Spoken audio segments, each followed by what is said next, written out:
네, 오늘 성경 말씀 보시겠습니다. 출애굽기 9장 1절부터 12절까지 말씀입니다. 여호와께서 모세에게 이르시되 바로에게 들어가서 그에게 이르라 히브리 사람의 하나님 여호와께서 말씀하시기를 내 백성을 보내라 그들이 나를 섬길 것이니라.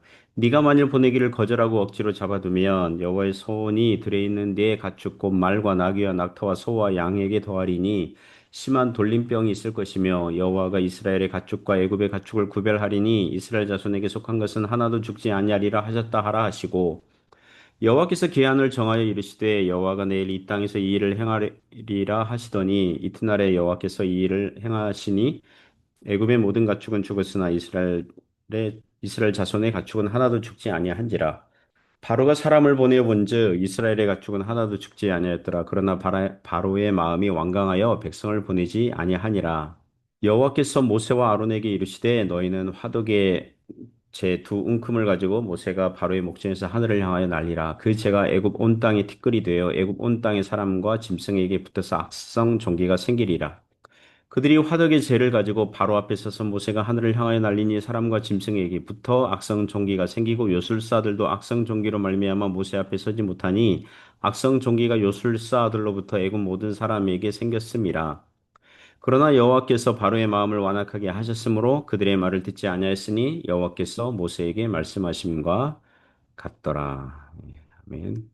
네, 오늘 전염병과 악성 종기 재앙. 전염병과 악성 종기 재앙. 이런 제목으로 하나님 말씀 증거하겠습니다.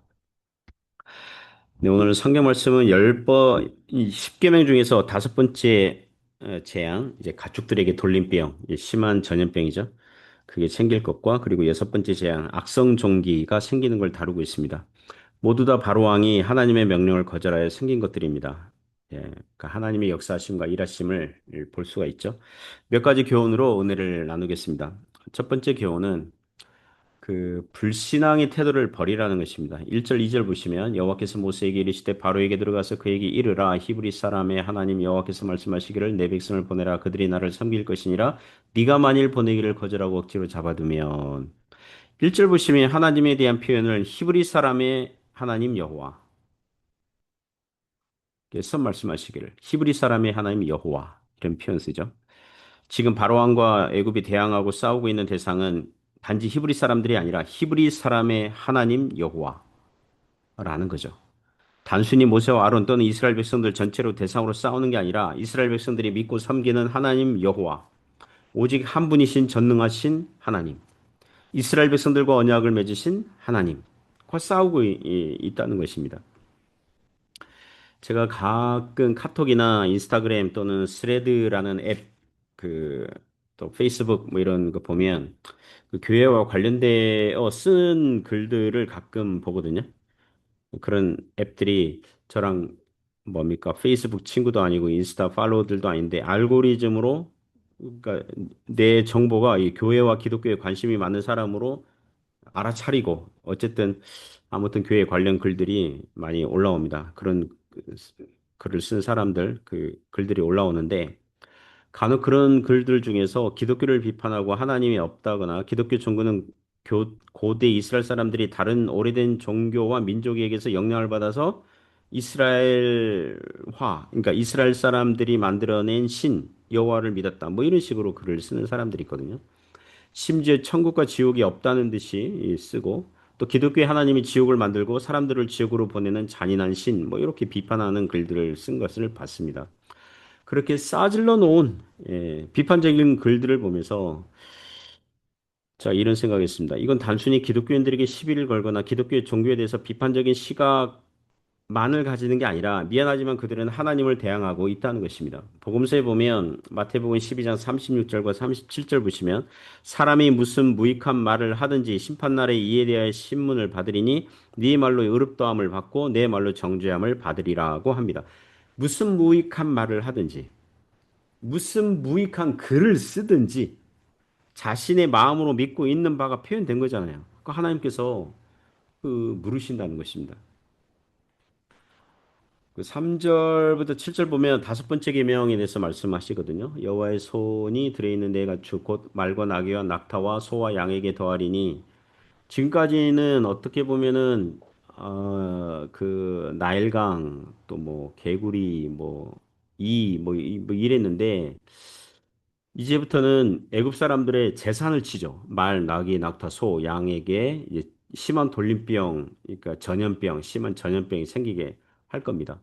여호와가 이스라엘의 가축과 애굽의 가축을 구별하리니 이스라엘 자손에게 속한 것은 하나도 죽지 아니하리라 하셨다라 하시고 여호와께서 기한을 정하여 이르시되 여호와가 내일 이 땅에서 이 일을 행하리라 하시더니 이튿날에 여호와께서 이 일을 행하시니 애굽의 모든 가축은 죽었으나 이스라엘 자손의 가축은 하나도 죽지 아니한지라 바로가 사람을 보내어 본즉 이스라엘의 가축은 하나도 죽지 아니하였더라 그러나 바로의 마음이 완강하여 백성을 보내지 아니하니라. 다섯 번째 이 재앙의 이게 특징은 첫 번째부터 네 번째 나일 강물, 개구리, 이 파리 이거는 물론 이제 재산상의 손해가 좀 나긴 했지만 직접 타격은 하지 않았는데 다섯 번째 재앙부터는 애굽 사람들의 재산을 직접 타격하는 거죠. 예, 가축들에게 생기는 전염병. 뭐 이때 전염병 생기면 뭐 다 죽는 거죠, 뭐. 예.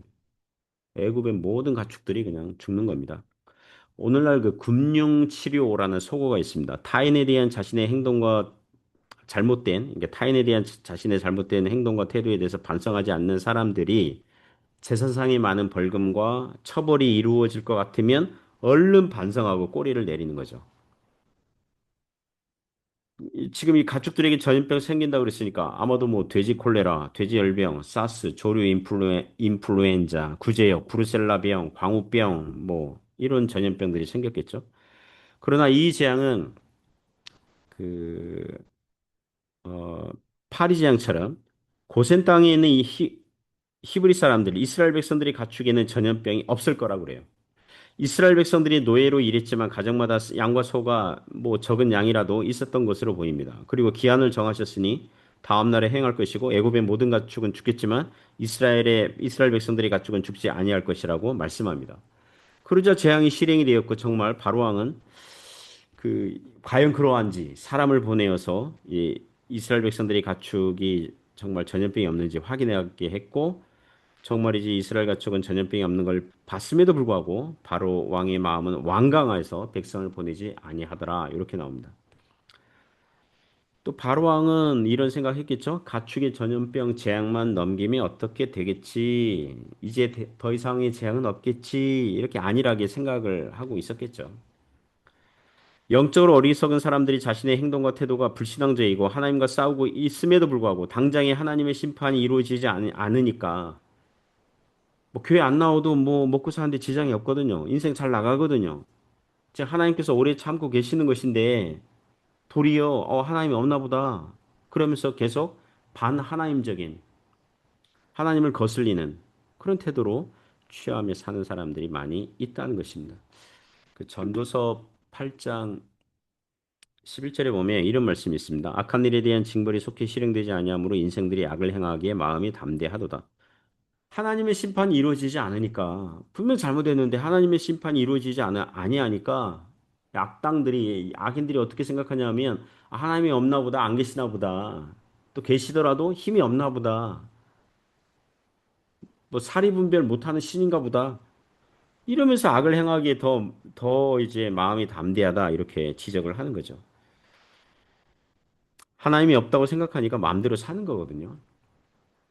무엇입니까? 죽고 나서 하나님의 심판대에 서기 전에 아직 기회가 있을 때, 아직 살아있을 때에 회개하여 하나님께 돌아오는 그런 은혜가 있길 바랍니다. 두 번째 교훈은 회개하지 않으면 하나님의 재앙과 심판은 계속 추가된다는 것입니다. 회개할 때까지. 8절부터 12절에서 교훈하죠. 여호와께서 모세와 아론에게 이르시되 너희는 화덕의 제 두 움큼을 가지고 모세와 아론이 이제 주먹 뭡니까? 예, 뭐두 손으로 떠받든 이렇게 두 움큼 딱 이렇게 잿더미를 딱 가지고 모세가 바로의 목전에서 하늘을 향하여 날리라. 하늘을 향해서 촥 날리는 거죠. 이게 촥 날리는 거죠. 그 죄가 애굽 온 땅에 티끌이 되어 애굽 온 땅의 사람과 짐승에 이제 이 여섯 번째 재앙은 사람과 짐승이에요. 이 다섯 번째는 짐승에게 있는 전염병인데 이거는 사람과 짐승에게 붙어서 악성 종기가 생기리라. 그들이 화덕의 죄를 가지고 바로 앞에 서서 모세가 하늘을 향하여 날리니 사람과 짐승에게 붙어 악성 종기가 생기고 요술사들도 악성전기로 말미암아 모세 앞에 서지 못하니 악성전기가 요술사들로부터 애굽 모든 사람에게 생겼습니다. 그러나 여호와께서 바로의 마음을 완악하게 하셨으므로 그들의 말을 듣지 아니하였으니 여호와께서 모세에게 말씀하심과 같더라. 8절부터 12절 보시면 여섯 번째 재앙, 악성종기 재앙이 나옵니다. 8절에 보면 그 모세와 아론은 바로 왕 앞에서 화덕에 재 두 움큼 가지고 잿더미 이걸 두 손을 가지고 와서 왕 앞에 퍼포먼스 하는 거죠. 쫙 하늘을 향해서 쫙 이 잿더미를 날리죠. 그러면 그 재가 티끌이 되어 애굽 사람들과 짐승에게 붙어서 아마도 전염병에서 아직 살아남은 나머지 가축들에게도 붙어서 악성 종기가 생기는 재앙입니다. 그러니까 사람과 짐승 공통적으로 모두에게. 여기서 악성 종기는 심한 피부 질환입니다. 피부에 큰 종기와 수포가 발생하죠. 고름과 염증이 생기고 심한 통증과 열이 발생하겠죠. 피부가 부어오르고 몸 전체로 퍼질 것이고 걷거나 서 있는 것조차 어려울 정도의 고통이 생겼을 것입니다. 그래서 그 11절 보면 애굽의 요술사들도 어, 악성 종기가 생겨서 왕 앞에 설 수조차 없었다. 이렇게 말씀합니다. 히브리 원어로 이 악성 종기가 끓어오르는 염증성 종기 이걸 표현하는 게 가까워서 피부가 이제 부풀고 터지는 형태를 추측한다고 그럽니다. 현대 의학 병명으로 적용하자면 이게 천연두, 탄저병, 피부 궤양성 감염, 심한 농포성 피부병 뭐 이렇게 추정을 하는 거죠. 고대 기록에 의하면 애굽은 고대 세계에서 매우 발전한 의학 그 문명을 가졌었다고 합니다. 피부병 치료 기록이 존재하고요. 외과 처치랑 약초 사용한 기록들이 있고 그 파피루스로 이제 의학 문서가 보존되고 전문 의사 계층이 존재했다고 합니다. 그러나 아까 다섯 번째 가축 전염병 그리고 이 사람 몸도 직접 치는 악성 종기 이거는 뭐 의사들도 못 그치죠. 의사들도 뭐 자기들이 생기는데요. 뭐 악성 종기. 요술사들도 못 맞고 애굽의 제사장들도 해결하지 못하는 그런 겁니다. 제가 악성 종기 병명들 중에 탄저병 이게 있어가지고 제가 탄저병 잘 몰라서 검색을 해봤거든요. 탄저균이라는 세균 때문에 발생하는 감염병이고요. 가축에서 발생하지만 사람에게도 옮길 수 있는 인수공통 그 감염병이라고 합니다. 탄저균은 그러니까 포자는 미생물이 극한 환경에서 살아남기 위해서 만드는 이게 초광력 생존 캡슐이라고 하더라고요. 이게 스스로 자신을 보호막으로 감싸는 그걸 포자라고 그래요. 그 포자를 흙 속에서도 수십 년 생존 가능하고 열악한 환경에서 잘 안 죽고 감염력이 강하다고 합니다. 그래서 한번 오염된 지역은 오랫동안 위험하다고 합니다. 그래서 이제 그 감염된 가축과 접촉하는 사람이 고기, 또 가죽과 털, 또 포자를 흡입 이렇게 하면 감염이 되는 거예요. 그러면 가려운 붉은 반점이 생기고 물집이 생기고 그리고 검게 괴사된 딱지가 형성이 되고 심한 부종이 생긴다고 그럽니다. 탄저가 이제 한자로 수처럼 검다 이런 뜻인데 이게 검은 병변 때문에 이게 아주 까만 딱지가 형성이 되고 막 이러기 때문에 그렇게 이름이 붙여졌다고 그럽니다. 포자를 흡입하면 사람에게 감기 증상 비슷하게 오고 열과 기침, 피로감이 오고 나중에 심하면 호흡곤란, 심하면 쇼크, 사망까지 이르게 된다고 그럽니다. 그 오염된 고기를 먹으면 복통, 구토, 혈변, 심한 장염이 발생하고 가축들은 고열과 호흡곤란, 그리고 피 섞인 분비물, 그리고 급사하게 되는 그런 증상들이 나타난다고 그럽니다. 그러니까 오늘 성경에 나오는 악성 종기가 이와 같은 증상들이 비슷하게 나타났겠죠. 우리가 3, 4년 전에 전 세계를 휩쓸었던 코로나 전염병 사건이 있지 않습니까? 그 사건이 넓게는 하나님의 재앙들 중에 하나라고 봅니다. 그 어떤 메시지가 있습니까? 회개하라는 거거든요. 회개해라. 앞으로도 여러 전염병과 악성 종기들은 계속 있을 겁니다. 사람이 몸이 아프면 재산을 상당히 잃어버리면 하나님께서 인생을 치시는 여러 가지 카드들 중에 하나인 것으로 알고 회개하여 돌아오라는 것입니다. 우리 하나님께서는 모든 사람들이 구원받기를 원하십니다. 아무도 멸망하지 않고 돌아오기를 기뻐하십니다. 그러면 회개하여 돌아와야 됩니다. 회개하여 돌아오기를 그리고 와야 돼요. 일찍 돌아오면 돌아올수록 행복의 기간은 더 길고 많아집니다. 우리 주변에 가족과 친척들이 또는 그 지인들이 있습니다. 하나님과 다투려고 하지 말고 항복하여 주님께 속히 돌아오는 은혜가 있길 바랍니다. 저희 남동생도 그렇고 저희 부모님도 그렇고 제 가족도 늘 그런 기도 제목이 있거든요. 기도 제목이 세월이 가면 갈수록 주님 앞에 서야 할 날이 가까우고 있잖아요. 주님께 속히 돌아오는 은혜가 있기를 하나님께 기도하고 있습니다. 사랑하는 성도 여러분, 여러분의 가정이 구원받은 복음화된 그런 가정이 되기를 축복합니다.